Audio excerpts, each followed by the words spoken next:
नमः शिवाय दोस्तों, हर हर महादेव। स्वागत है आपका मेरे इस यूट्यूब चैनल रुद्र शक्ति दर्शन में।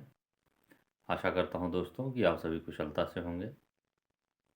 दोस्तों, आज जो ये वीडियो बनाने जा रहा हूं वो मैं 51 शक्तिपीठों में से जो सबसे महत्वपूर्ण और महापीठ कह सकते हैं सभी शक्तिपीठों का, वह है माँ कामाख्या का धाम, जो कि असम के दिसपुर में स्थित है। दोस्तों, माँ कामाख्या जो असम में है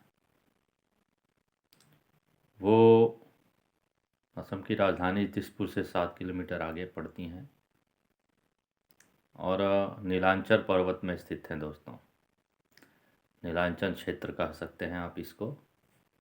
यहाँ पे माँ स्थित हैं और ऐसा कहा जाता है कि माँ सती की जो योनि थी वो यहाँ पे गिरी थी। इसके बाद यहाँ पे माँ कामाख्या का शक्तिपीठ का स्थापना स्वयं देवादिदेव ने किया था। और दोस्तों, ये बात बता दूं कि यहाँ पे काल भैरव के साथ साथ वीरभद्र भी निवास करते हैं माँ के धाम में, जो कि आपको कोई नहीं बताएगा। ये जो शक्तिपीठ है दोस्तों, ये बहुत ही शक्तिशाली और प्रभावशाली शक्तिपीठ है और यहाँ पे किए हुए पूजन का परिणाम आपको तुरंत देखने को मिलता है। तो यहाँ पे जाएं तो बहुत संभल कर जाएं, क्योंकि दोस्तों ये बहुत ही रहस्यमयी और चमत्कारिक शक्तिपीठ है, जिसे आप कह सकते हैं। और ये जो माँ का शक्तिपीठ है दोस्तों, ये 51 शक्तिपीठों में एक ऐसा शक्तिपीठ है कि जहाँ पर आपको ना कोई माँ की फ़ोटो मिलेगी ना कोई मूर्ति मिलेगी। यहाँ पे एक कुंड है दोस्तों, माँ की जहाँ पूजा की जाती है वहाँ पे एक कुंड है और वो कुंड हमेशा फूलों से ढका रहता है और उसमें से एक पानी की धारा प्रवाहित सदैव होती रहती है। और दोस्तों, ऐसी मान्यता है कि वो माँ के योनि से उसका प्रतीक किया गया है, प्रतीकात्मक कह सकते हैं इसको। और ऐसा कहा जाता है कि वहाँ पर एक आम्बुबाची करके मेला लगता है। ऐसी मान्यता है कि 3 दिन के लिए मंदिर बंद हो जाता है रक्तस्राव के चलते, और ब्रह्मपुत्र नदी जो है 3 दिन के लिए लाल हो जाती है। तो अब जो बात हो, जो सत्यता हो, वो माता ही जानती हैं, ये तो मैं नहीं कह सकता। और उसके अंदर दोस्तों, मंदिर बंद करने से पहले एक सफ़ेद कपड़ा रखा जाता है, जो कि 3 दिन बाद जब खुलता है मंदिर तो कपड़ा लाल हो जाता है और वो प्रसाद रूप में भक्तों में बांटा जाता है। तो इसका तो मैं समर्थन नहीं कर सकता, लेकिन अब वास्तविकता जो हो। तो दोस्तों, जब मंदिर खुल जाता है माँ का 3 दिन बाद, तो वहाँ पे कुंवारी कन्याओं को भोजन कराया जाता है और उनका पूजन किया जाता है। और जिसकी मनोकामनाएं पूर्ण होती हैं वो कुंवारी कन्याओं को भोजन करती हैं, उनका भोजन कराती हैं और उनका विधिवत पूजन करती हैं। और भंडारा भी चलता है दोस्तों यहाँ पे। और पूरे विश्व से हर कोने से जो लोग हैं यहाँ पे माँ के दर्शन के लिए आते हैं और माँ का आशीर्वाद हमेशा पाते हैं। तो दोस्तों, ये तो बात मैंने एक पहलू बता दिया माँ का, लेकिन दोस्तों जो दूसरा महत्वपूर्ण पहलू है, ज़रा ध्यान दीजिएगा इस पे। ये जो मंदिर है दोस्तों, ये तंत्र साधना, काला जादू, भूत प्रेत की सिद्धि के लिए ज़्यादा प्रसिद्ध है। क्योंकि यहाँ पे जो तांत्रिक हैं दोस्तों, तांत्रिक चाहे भूत प्रेत सिद्ध करने वाले या नकारात्मक ऊर्जाओं को पूजने वाले और जितने अघोरी हैं, इन सभी का जमावड़ा लगता है इस मंदिर पे दोस्तों। तो ये सब सिद्धियों को अपने सिद्ध करने के लिए माँ के धाम में जाते हैं। क्योंकि दोस्तों, देवाधिदेव महाकाल के बाद माँ काली और ये माँ कामाख्या ही हैं जो काली शक्तियों या कह सकते हैं तंत्र मंत्र की अधिष्ठात्री हैं।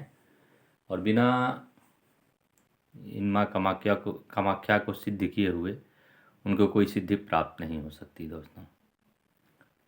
तो इसके लिए वहाँ पे बहुत भीड़ होती है और साधक कई कई दिनों तक वहाँ पे साधना करते हैं, अपनी सिद्धियों को सिद्ध करते हैं और माँ का आशीर्वाद लेकर के तब वहाँ से चलते हैं दोस्तों। तो एक बात बता दूँ आपको जो कि बहुत ज़रूरी है कि दोस्तों वहाँ पे जब भी जाइएगा कामाख्या धाम आप, तो जितने भी अघोरी तांत्रिक हैं या नकारात्मक ऊर्जाओं को पूजने वाले, उनसे थोड़ा दूरी बनाकर ही रखिएगा और उनसे उलझने की कोशिश बिल्कुल भी ना करिएगा। और रास्ता भी जब जाते हैं आप, किसी प्रकार का अगर जो आपको कोई राख, कोई सिंदूर, कोई फूल, अक्षत या पूजा की हुई सामग्री रास्ते में मिलती है तो उससे ज़रा हट कर निकलें आप। उसको लांघने की कोशिश ना करें और ना ही उससे फ़ोटो या वीडियो बनाने की कोशिश करें। उससे बिल्कुल कट करके निकल जाइए, उसके नज़दीक भी ना जाइए, परछाई ना पड़े उसके ऊपर आपकी। क्योंकि होता क्या है दोस्तों कि कई लोग होते हैं पैसे वाले जो कि पैसे दे कर के तंत्र क्रियाएँ करा देते हैं रास्ते में, कि जो उनके शरीर का जो भी नकारात्मक ऊर्जा या भूत प्रेत हो वो रास्ते में आने वाले लोगों के ऊपर चला जाए। तो ऐसी सब क्रियाएं होती हैं। तो माँ के धाम में जाएं तो बहुत बच करके जाएं दोस्तों। ऐसे कोई चीज़ भी आपको मार्ग में दिखाई देती है तो उससे बिल्कुल साइड होकर के निकल जाएं, बिना उससे उलझे हुए। ना उसका फ़ोटो देखें, ना उसकी तरफ ध्यान दें, ना अपनी परछाई पड़ने दें उसके ऊपर। तो बहुत सतर्क होकर निकलिएगा दोस्तों। और दूसरी बात कि किसी भी तांत्रिक ओझा या अघोरी है उससे आप तर्क ना करें और उनकी परीक्षा लेने की कोशिश ना करें कि ये दिखा दीजिए, वो दिखा दीजिए, मान जाएंगे। क्योंकि दोस्तों एक बात बता दूं कि वो देखने में आपको एक साधारण साधु या मनुष्य दिखाई देंगे, लेकिन अदृश्य रूप से जो कि आपकी आंखें नहीं देख सकती है, उनके आगे पीछे हज़ारों प्रेत होते हैं, कई सौ प्रेत, कई हज़ार प्रेत होते हैं जो असली साधक होते हैं दोस्तों। उनको कहने की ज़रूरत नहीं पड़ती है आपको। बहुत ही साधक होते हैं, बहुत ही प्रेत होते हैं उनके अगल बगल। तो आप उनसे तर्क ना करें दोस्तों, वो आपको हानि पहुंचा सकते हैं। तो इससे थोड़ा बच के रहिएगा उस धाम में जब जाइएगा तो, क्योंकि ये बहुत ही प्लस पॉइंट है और बहुत ही समझने वाला पॉइंट है माँ कामाख्या के धाम में जब आप जाते हैं। और माँ का आशीर्वाद लीजिए, कोई दिक्कत नहीं है। माँ के धाम में जाइए, प्रसाद ले करके पूजा वूजा करिए और वहाँ से निकल जाइए। लेकिन रास्ते में थोड़ा ये सब बातों का ध्यान दीजिएगा जो मैं आपको बता रहा हूँ। और बहुत ही क्लिष्ट चीज़ें होती हैं जो कि आज के आधुनिक युग में जो बच्चे हैं या बड़े भी हैं इसको मानते नहीं, जो नास्तिक हैं। लेकिन एक बार अगर जो आप इस चक्कर में फंस जाएंगे दोस्तों तो इससे आपको कोई उबार नहीं सकता है और इसी में आपकी अकाल मृत्यु होगी और आप भी उस प्रेत योनि में प्राप्त हो जाएंगे। फिर आपको इससे कोई मुक्त नहीं करा सकता। तो इसलिए बचकर रहिएगा, सतर्क रहिएगा वहाँ पे। तो ये माँ कामाख्या का बहुत ही महत्वपूर्ण पहलू आपको बताया मैंने आपको। दूसरी बात बता दूं दोस्तों कि यहाँ पे माँ के धाम में बलि देने का भी प्रावधान है जानवरों की, जो कि अनुचित है दोस्तों। और यहाँ पे मादा पशुओं की बलि नहीं दी जाती है, यहाँ पे नर पशुओं की बलि दी जाती है। इससे कि दोस्तों मैं इस बात का समर्थन तो नहीं करता, लेकिन ये करना नहीं चाहिए क्योंकि आदि शक्ति जगदम्बा माँ कामाख्या ये सब स्वीकार तो करती नहीं है। लेकिन फिर भी लोग ये सब पता नहीं क्यों करते हैं, मुझे समझ नहीं आता है। तो माँ का धाम बहुत ही पावन और पवित्र है और माँ की राख अगर जो मिल जाए हवन कुंड की वहाँ पे, तो उसे ला करके अपने घर में रख दीजिएगा। और दोस्तों, ये आपकी हर नकारात्मक ऊर्जा, काला जादू, तंत्र मंत्र से आपकी रक्षा करेगी। अगर जो आप माँ कामाख्या का वहाँ फोटो मिल जाता है तो वो भी लेकर के अपने घर में स्थापित कर सकते हैं। और दोस्तों, 2 ही कामाख्या पीठ हैं, एक तो जो माँ का असम में जिसकी बात मैं इस वीडियो बना रहा हूँ ये हैं, और एक गाज़ीपुर जनपद में उत्तर प्रदेश में वो है माँ कामाख्या। तो यहाँ पे तो मूर्ति है माँ कामाख्या की, मैंने वीडियो बनाया हुआ है, आप देख सकते हैं।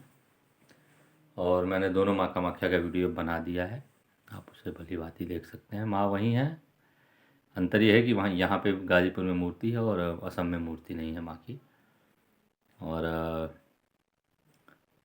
बहुत ही गोपनीय और गुप्त स्थान है दोस्तों, और बहुत ही रहस्यमय और चमत्कारिक। तो ये थोड़ा सतर्क जरूर रहिएगा जब भी आप जाएँ दर्शन करने माँ कामाख्या के धाम। एक बार में ज़िंदगी में दर्शन जरूर कर लीजिएगा, क्योंकि यहाँ पे कामना जिनकी पूरी होती तो आते हैं, लेकिन अधिकतर तंत्र मंत्र, काला जादू या जो भी भूत प्रेत से ग्रसित हैं, उनको कष्ट है, वो ही अधिकतर आते हैं। 100 में से आप मतलब 50% ऐसे ही लोग आते हैं, 50% जो होता है वो साधारण दर्शन के लिए आते हैं। तो सतर्क रहिएगा दोस्तों। आशा करता हूँ कि माँ कामाख्या की जो मैंने बातें बताई असम वाली, आप गांठ बांध लेंगे और सतर्कता ज़रूर बरतिएगा दोस्तों। मैं बार बार बता रहा हूँ आपसे। इसी के साथ मैं ये माँ कामाख्या की वीडियो समाप्त करता हूँ। आशा करता हूँ कि माँ कामाख्या की ये वीडियो आपको बहुत ही पसंद आई होगी, और मेरे इस चैनल को अधिक से अधिक शेयर कीजिए, अधिक से अधिक सब्सक्राइब कीजिए, और मेरी वीडियोस को देखा कीजिए दोस्तों, जिससे कि आपको धर्म का सही ज्ञान हो सके। इसी के साथ दोस्तों मैं आपसे आज्ञा चाहूँगा। धन्यवाद दोस्तों। हर हर महादेव। जय माँ कामाख्या। नमः शिवाय दोस्तों। धन्यवाद।